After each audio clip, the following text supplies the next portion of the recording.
writers, you're listening to the Kobo Writing Life podcast, where we bring you insights and inspiration for growing your self-publishing business, coming to you from Kobo's headquarters in Toronto.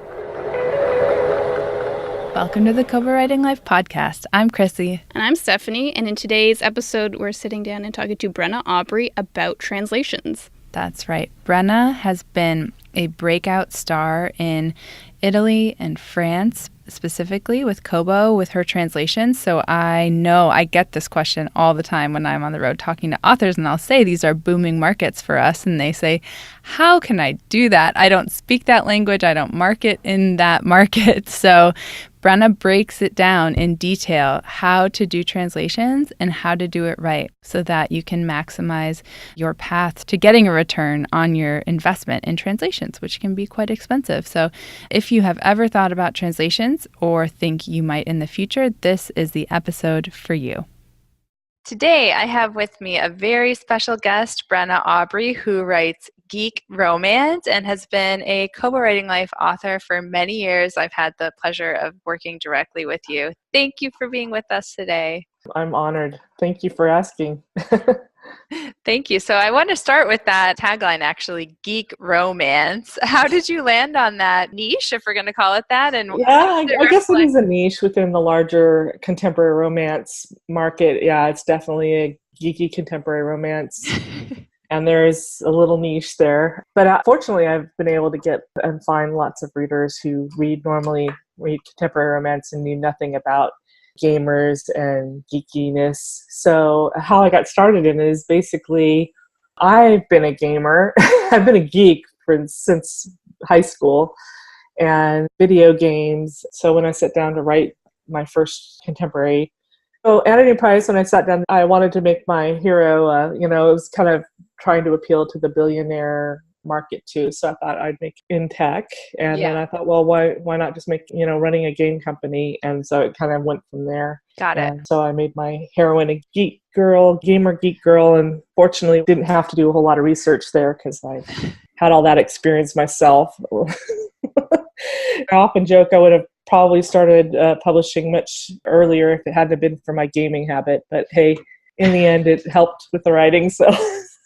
Absolutely. And have you found that niche really resonates outside of, a gamer, obviously kind of cohort? You're reaching broad contemporary romance readers, right? Yes, absolutely. In fact, most of my readers are broad contemporary romance readers. I do have my cluster of gamer girls that love it because they really identify with the heroine.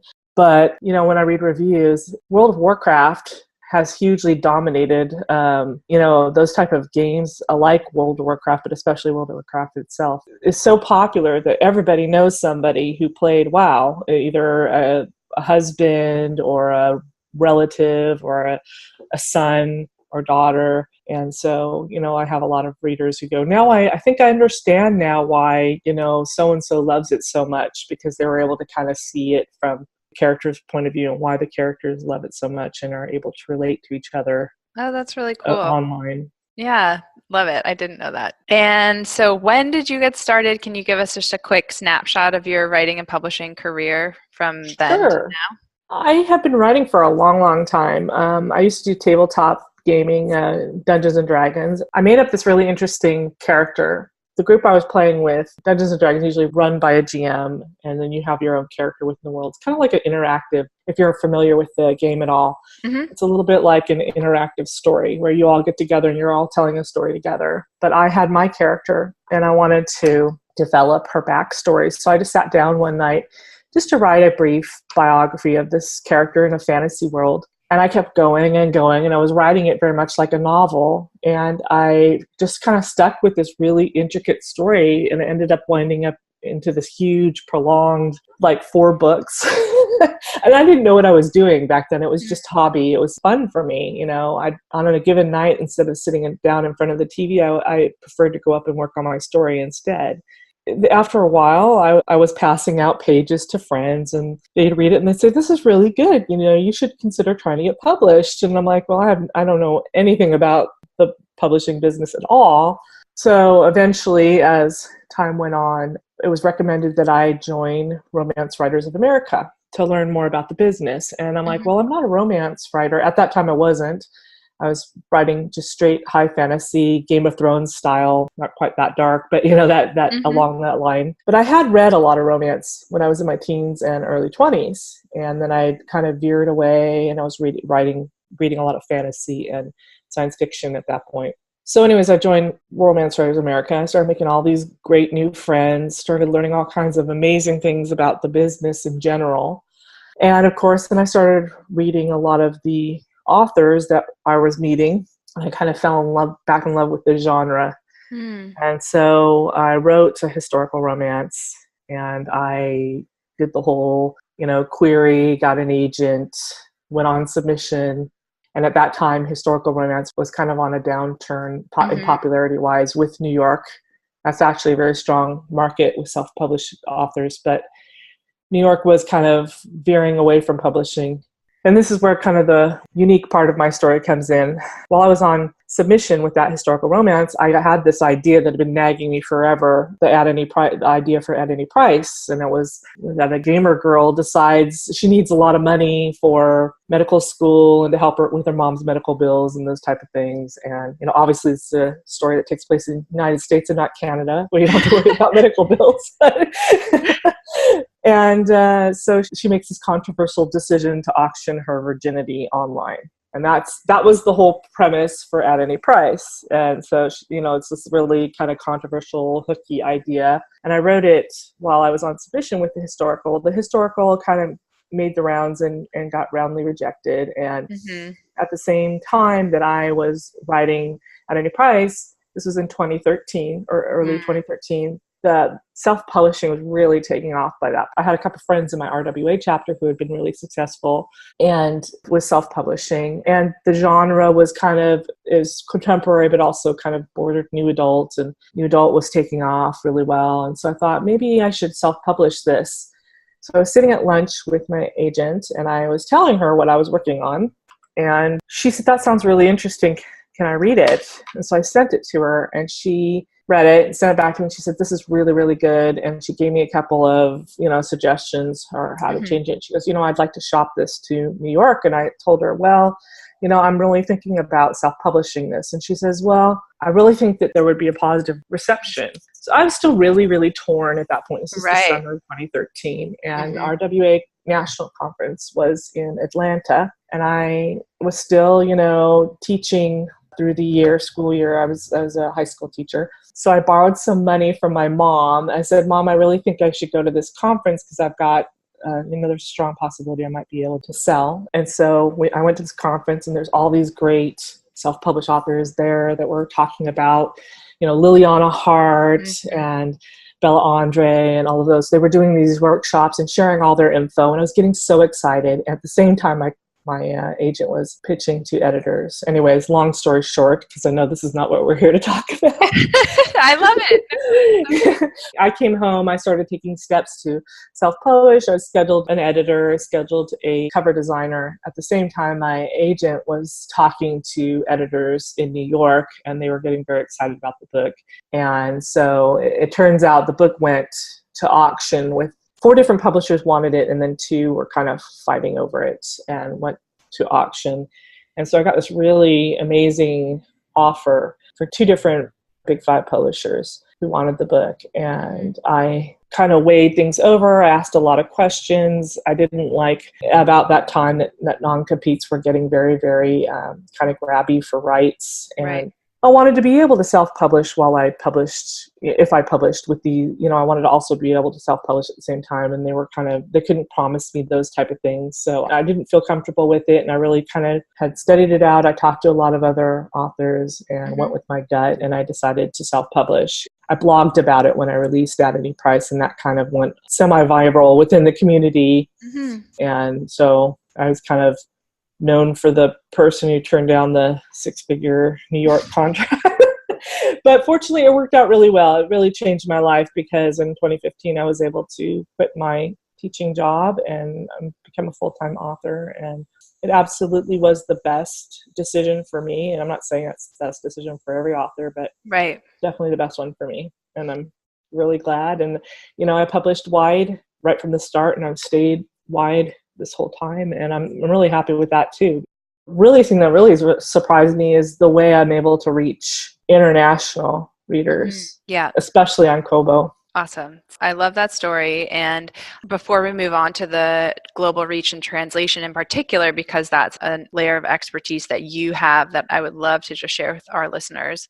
When you think back to that decision, other than the non-compete, like what were the key factors in you knowing that going independent versus with a publisher was the right choice for you for that book? What was most important to you in taking it on yourself? That's a great question. And when I blogged about this, I did list the non-compete as one of the reasons, but I had two other main reasons, and I probably would add a fourth one. But the other two, when I blogged about it, I liked being able to control the publishing schedule. So the book was released almost a full year before it would have been released if I'd sold it to New York. And Right. so at that time, new adult being extremely popular genre, everybody knew it was going to crest pretty soon. And so I wanted the book out as soon as possible, and none of the publishers could promise me anything earlier than a year out from from when they signed the contract. Right. So the time schedule was one. And the other thing, when I put in my blog, was that at the time they were pricing their eBooks at like $7.99, $8.99, $9.99. And I knew as a brand new author, with people buying new e-readers, that people weren't going to take a chance on a brand new author at that price. Right. And these are things that I discussed with the prospective editors who wanted the book, and neither one of them could promise me any kind of competitive pricing. Mm-hmm. So ultimately, I think, just to sum up, I think it's just having control. Right. Control of what my covers look like, control of what I price the books at, control of when I release them. That is definitely the number one perk of being a self-published author, is just having that control over your career. And of course, things are going to happen in your personal life that may affect the writing portion, but the publishing portion you have complete control over. And sometimes that's a blessing, and sometimes it's a little bit of a detriment, because then if you have the full control, then you really have to find that drive within yourself to get the books out in a timely manner. And Right. tough when you don't have an outside deadline that's been imposed on you. Yeah, you are accountable to your fans and your self-imposed release schedule, not to Absolutely. an editor to get the rest of that advance check. Yeah. Right? Although the readers clamoring for the book does help a lot as far as getting motivated. For sure, of course. So you are a really excellent example of an author who has managed to break out and do extremely well with translations. Can you give a sense of what that success looks like for you? You don't have to give a dollar figure for like how much you're making on these things, but like maybe how much they've grown as a percentage of your sales over the last couple years. Yeah, thanks. Thanks for the compliment. I appreciate that. There are several self-published authors that are doing really well with translations. And one of the reasons I felt it was important for my brand, number one, I've always been very globally conscious. I mean, way back in the early days of publishing and learning how to advertise on Facebook, I think I was one of the few first, definitely not the first, but a lot of the authors I talked to were not thinking globally about their books. When they were doing their advertising, it was to the US market only, whereas I was creating ads for UK, Canada, the other English markets, South Africa, Australia, New Zealand. So I was trying to really work hard to build a readership with my international English-speaking audience. But I've been a foreign language teacher. I taught French for 21 years in high school. And so I've always had kind of a broad thought globally in terms of, appealing to different audiences. And I definitely absolutely wanted to see my books in French.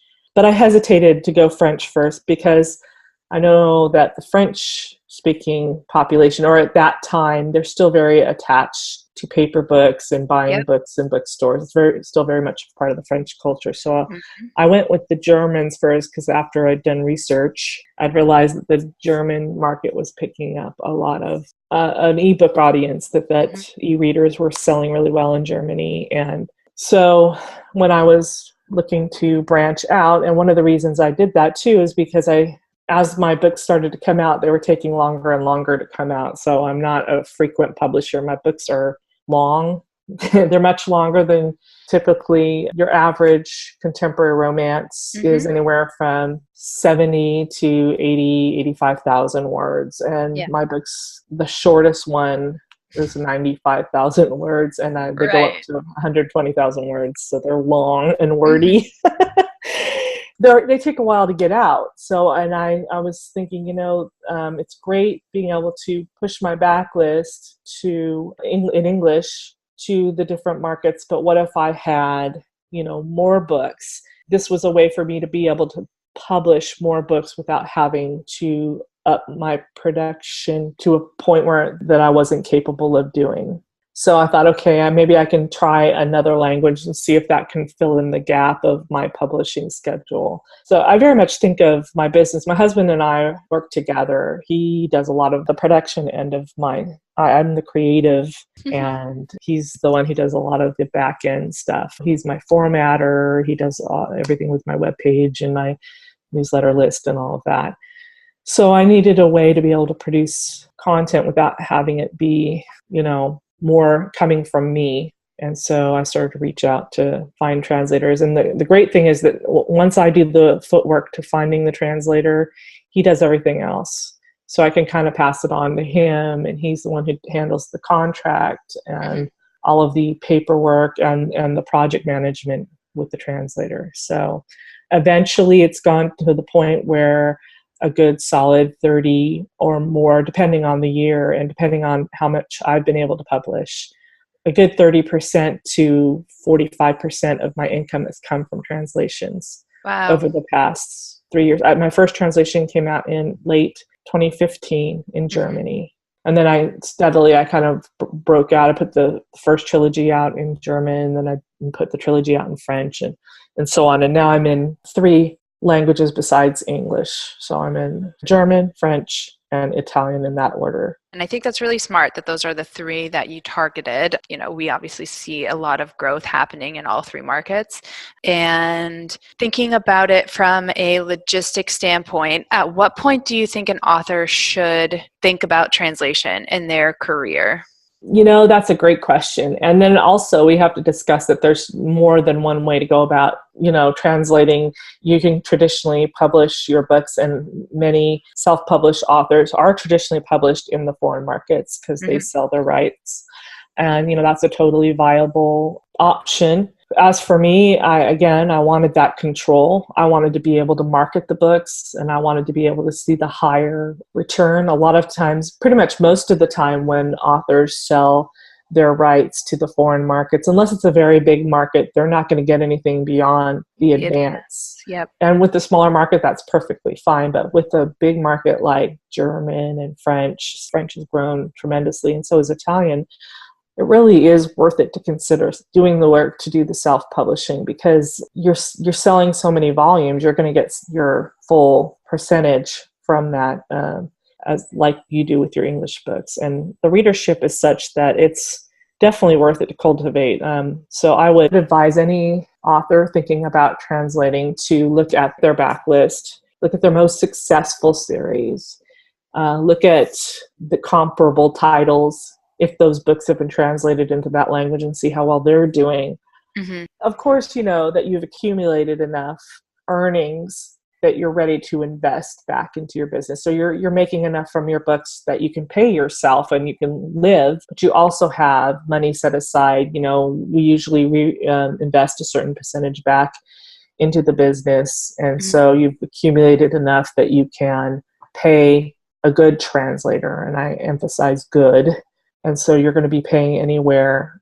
This is an investment that's similar to like an audiobook investment, depending on the length of your book, of course. If your book's longer, then it's going to cost more to translate, like mine do. Definitely the more, the better up front too. Like I spaced out my releases on my German books, and I wish I'd put them out all very close together like I did with my French books, because it was a much more successful release because of that. Right. So Those are definitely the number two. Number one, that you've got a series that's selling well. It really does not pay to translate a series that's not selling well into another language, because it's probably going to have a similar reaction in the other market. Makes So sense. a series that's selling well that you can continue to put out, and then also that you have enough money that you're able to reinvest back into your business. Wonderful.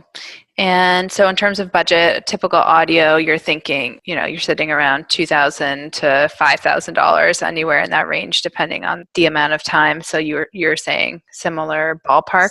Similar ballpark for every language except for German. German typically is more expensive.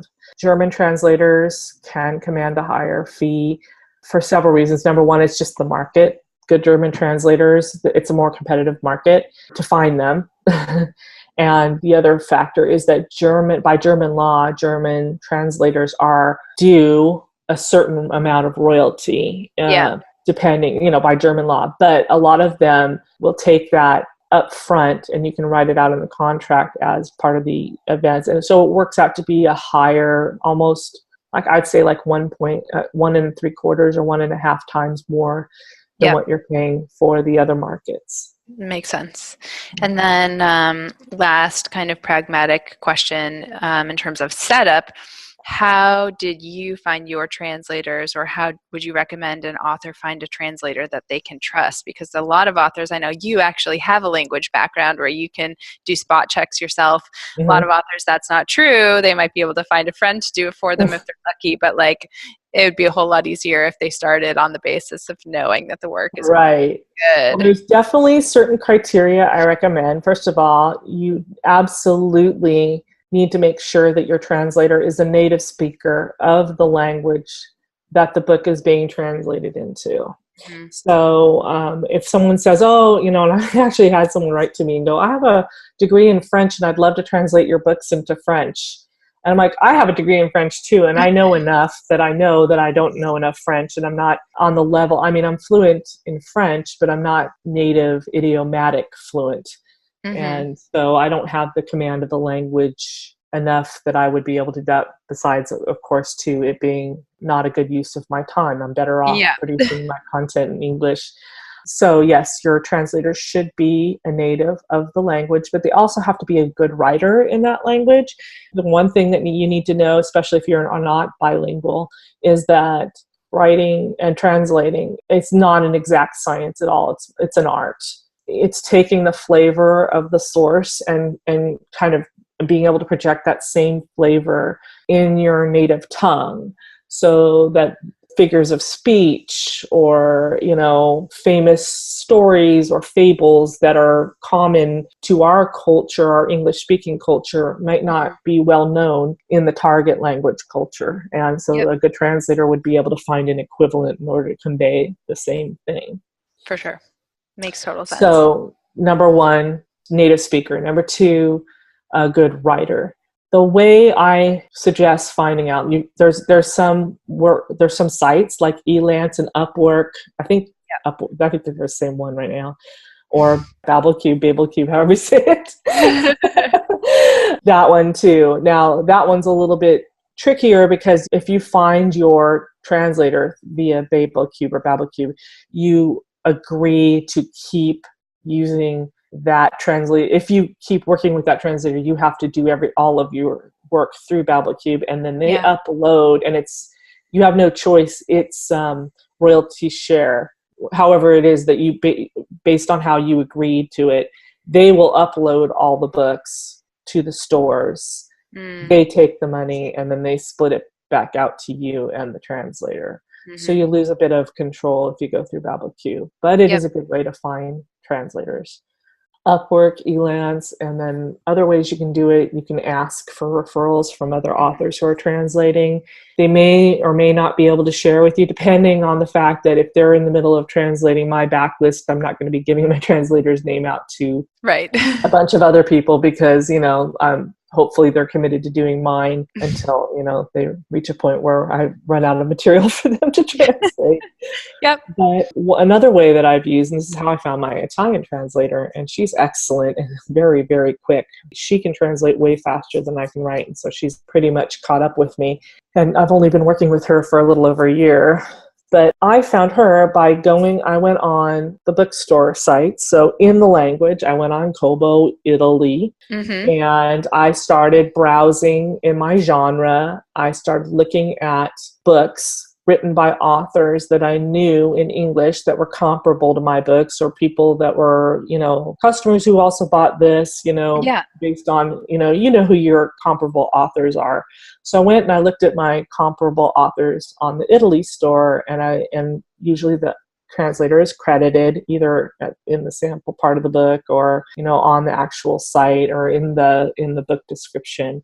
And I just made a big long list of these names, and then I just got to work Googling their info to reach out, and I cold call, I emailed translators and explained to them that I was already translated into other languages and I was interested in the Italian market. And I got some emails back. Some weren't interested in working with me. A couple were. I reached out and I asked them to translate, a few pages. They will usually do that for you if you ask to get a sample translation. Yeah. And then the great part is then this is where you're going to get your readers involved. Because, of course, I don't speak Italian at all, and it's not close enough to French that I would be able to tell that it was a good translation. So I reached out to my readership. I found a few native Italian speakers who read in English and who had connected with my books in English. And I reached out to them and said, would you mind reading this if I send this to you? Would you mind if just taking a look at this and telling me if this feels like the original? Yeah, love it. They were so happy to do it because, your super readers love your books and they want to be able to reach out and recommend your books to their friends, but not all of their friends read in English. If they're in a non-English speaking country, their relatives and friends may not read in English. So they get all excited because I want to show all my friends about how much I loved At Any Price. And if it's in Italian, then I can, share it with all my friends. They love being part of the process and being involved too. And you can acknowledge them in the acknowledgements and all of that too. I love it. That's so smart. I've never heard of that before. You're so sleuthy and also genuine. Obviously, it comes from getting that engagement going. That's great. Love it. Yeah. Great advice. It's fun because they love it too. They really love getting involved and being part of the process too. Yeah. And then once the process is in motion and you have that first book set up, it's great for authors who use assistants because you can just hand it off and then they are the ones that kind of handle all the, when's it going to be due? What do we do about cover? Usually for the cover, I just get my cover designer to translate the title and use the same design. I love your covers. Oh, thank you. It's interesting. Not all romance actually, the covers can't necessarily translate to other geos. The Italian and French markets are quite different, but I find your covers actually have a global appeal, which I don't know if that's just because of your background or you've been doing the global reach thing for so many years now, but yours are unique in that way. Oh, thank you. I appreciate that. Yeah. So listeners should definitely check out your covers, Brenna Aubrey, and look at them in different languages and take a minute and think about whether your covers will match to the market you're trying to go to. And if not, it's worth doing a different cover, I would say. Or just, if you're aiming to have a global reach, or make the original cover have that potential as well. Yes, definitely. And the good sources for how to tell if a cover is going to have that global reach, talk with your translator about it, talk with your super readers who read in that market, and also go and browse the store yourself. Just get a sense of what the other books that are selling well, what they look like. Awesome. So one extra question. I saw that you still have your agent listed on your website. So you're still working with an agent right now? that's a different agent Okay. than the Yeah. one in the story. We broke pretty much right after I made the decision. We kind of decided to go our separate ways. And so this is a different agent. I'm only working with her it's a long story, but basically she got an offer that she wanted me to write some books for. And so she reached out to me, and that never panned out. So she's still my agent in name only, basically, but we've never really had an opportunity to work together because I've never sold traditionally. However, some self-published authors do have foreign language only agents, and they choose to sell their rights that way for that reason. Perfect. That's exactly what I was wondering, if you were, planning to look at other languages through an agent or anything that I didn't know. I would love to sell my rights to some of the smaller languages in the smaller markets. I wouldn't mind at all selling my rights traditionally. I haven't had that opportunity yet. I haven't really had the chance to reach out and do that yet, or the time. But that's definitely a goal of mine. But I'm very happy that I decided to go the self-published route with these 3 languages.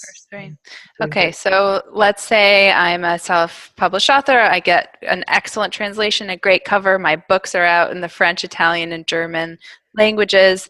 From a marketing standpoint, what are the best practices for engaging these readers in a totally new country and language that I potentially don't actually speak myself? How do you do that?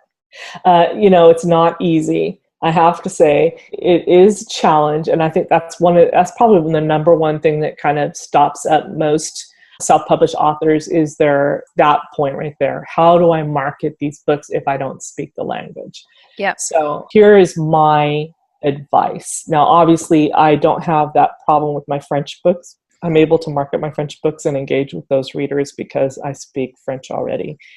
But the other 2 languages, I had a semester of college German that I sometimes draw on to talk to readers when they write to me. But so from a marketing standpoint, as far as running ads, okay, first of all, the typical ad sets that we use, the newsletter ads like BookBub and, Free Booksy and Bargain Booksy and all of those newsletter type of ads, they obviously don't have the reach in the foreign market. So you can't rely on those.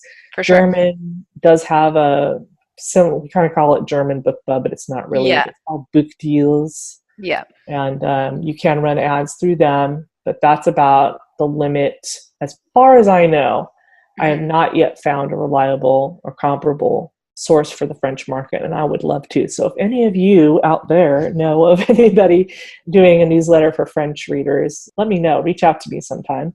But as far as social media advertising, what I did is I came up with a bullet list. I know a lot of the advertising points that I use when I advertise my books in English, so I made a bullet list of all of those just random phrases and sentences, and I created this list and I sent it to my translator, and all 3 of my translators have been really, really kind, and they translated the bullet list and sent it back to me, so that now I have kind of a mix and match phrases that I can use to put together into sentences and ad copy. Things like on sale now, or first book in series free, or read on your e-reader now, or things like that. Just different, all the different little advertising points that you use.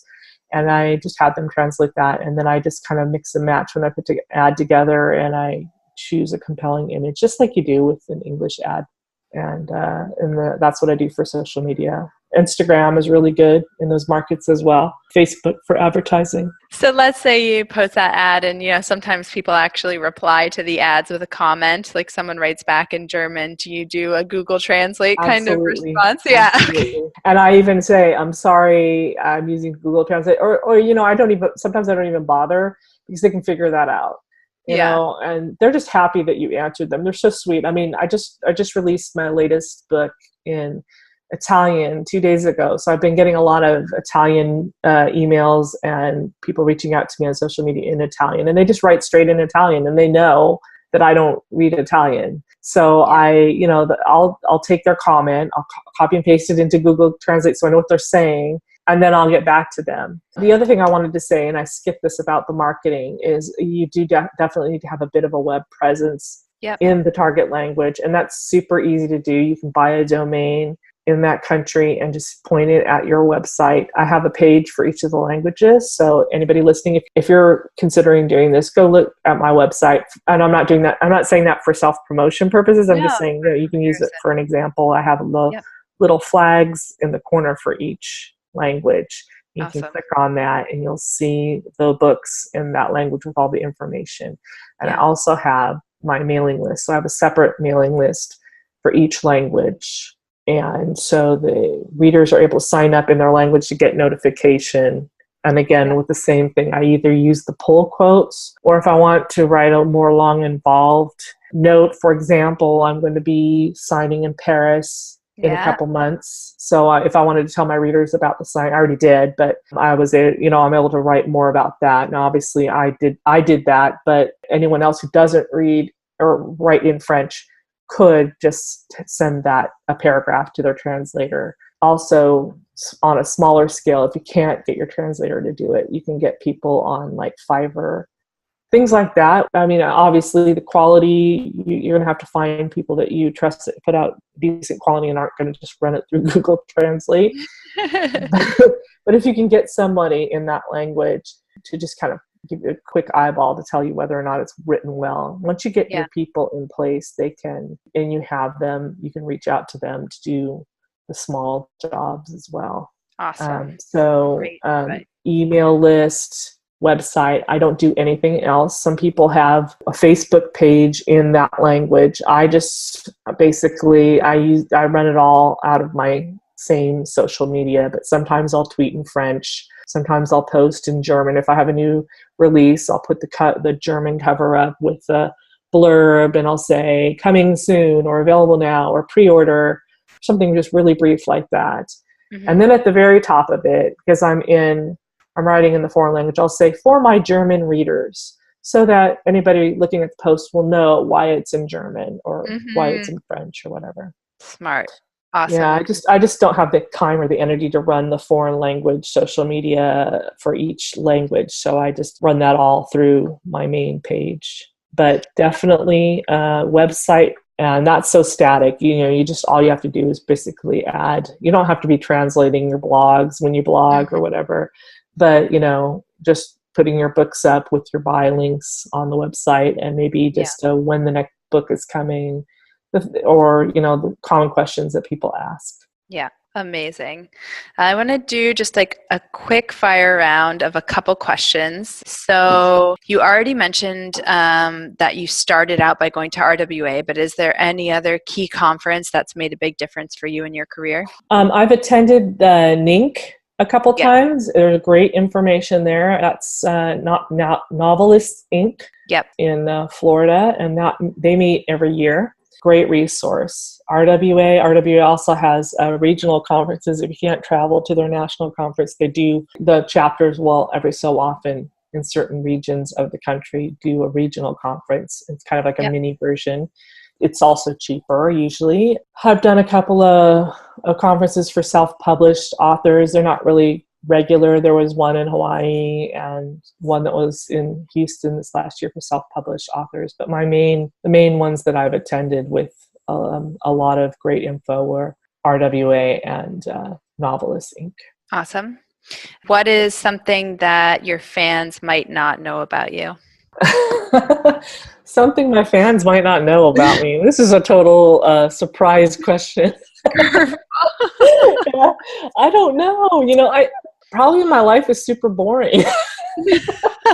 I mean, I guess they all know that I'm nerdy, that I write about Star Wars in my books, and I might have characters that argue about Star Wars in my books and stuff like that. I mean, my books pretty much reflect my own interests, so it's kind of hard to have. I don't have that many surprises. That's fair.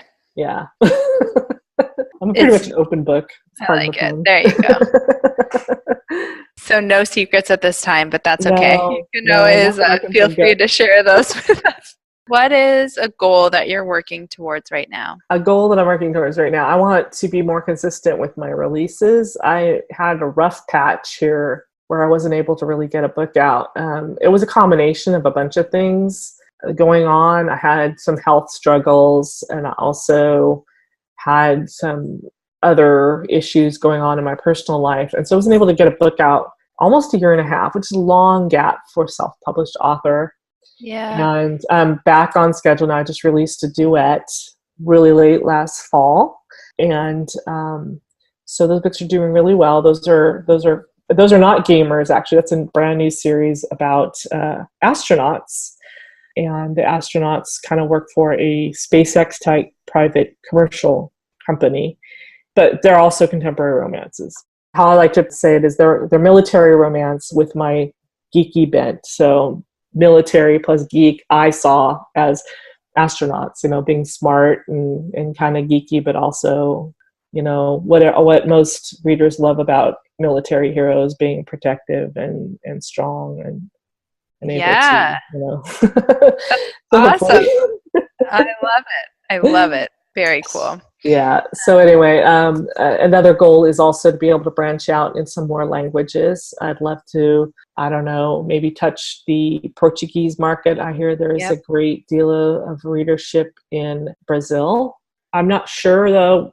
I'm hesitant just because I need more information on how well e-readers are catching on in other countries. That's the main block, because if people are still really, really attached to their paper books, they're going to be shopping in physical bookstores, which unfortunately self-published authors normally do not have their books in bookstores unless there's a strong request for them. So the countries that are still really attached to paper books are going to be shopping in physical bookstores, whereas fortunately with the French market, that's kind of, they still love their paper books, but that's also the market where I make my strongest paperback sales of all my markets. You hit it on both ends. That's awesome. Yeah. So anyways, yes, another goal is to branch out into another language. I'm thinking maybe either Portuguese, or I also hear Dutch is a really good market as well. Yeah, Dutch is amazing. Dutch is growing for us big time, but it's also very expensive, similar to German. To the German, right? Yeah. Right. Last quickfire question is, what is the best piece of craft advice that you have ever received? I think the best piece of craft advice I ever received was when I was first starting out, and I knew I had to, make my work better. And I thought making my work better would be to submitting my chapters to other more experienced authors in my romance writers chapter for critique, getting professionals to evaluate. But actually, somebody told me one time, find someone you trust who's on about the same level as you are in their career and with their writing. Just kind of pair up with them and just back and forth, critique each other's pages, brainstorm with each other. And so I was fortunate to, after a lot of fits and starts, I found someone, and she has become a great, great friend.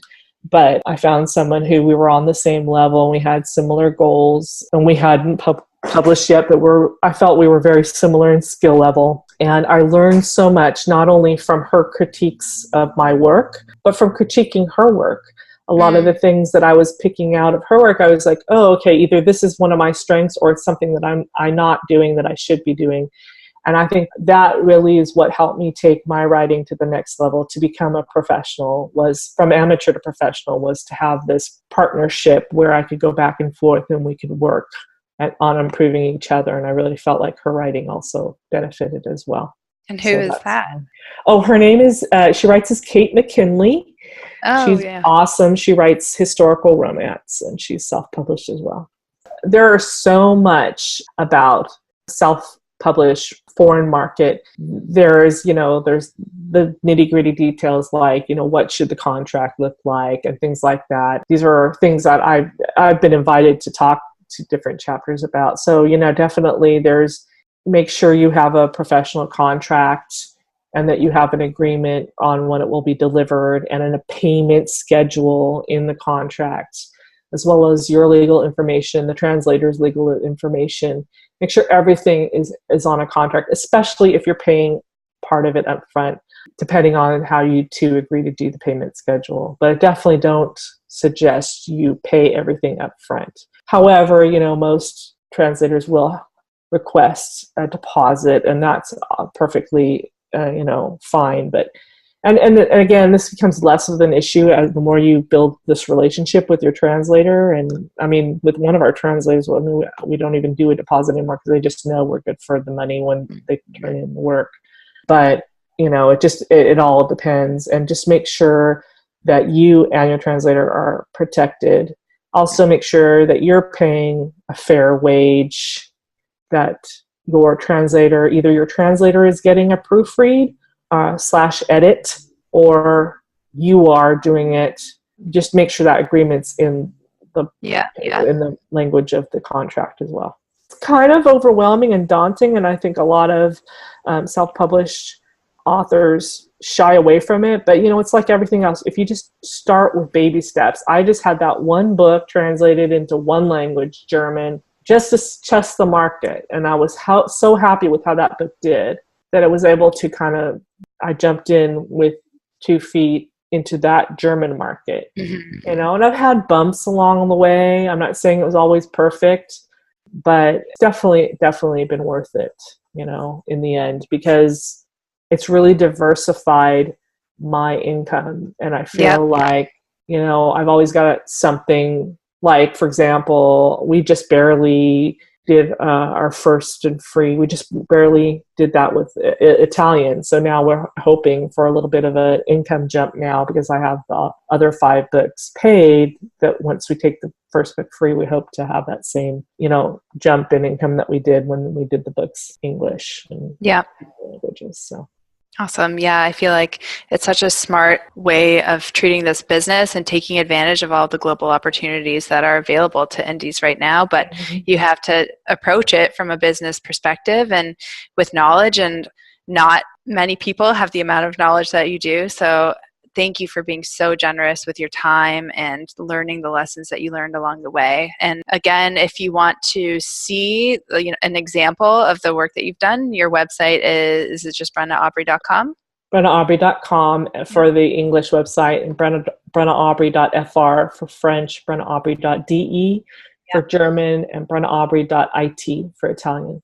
Yeah, so do some research, dig into Brenna's work, and see how she's putting this business plan into action and seeing great results. Thank you for sharing your story with us. Well, thank you for inviting me. I was pleased to talk about it, and I know there's a lot of other questions that people have, so feel free to reach out.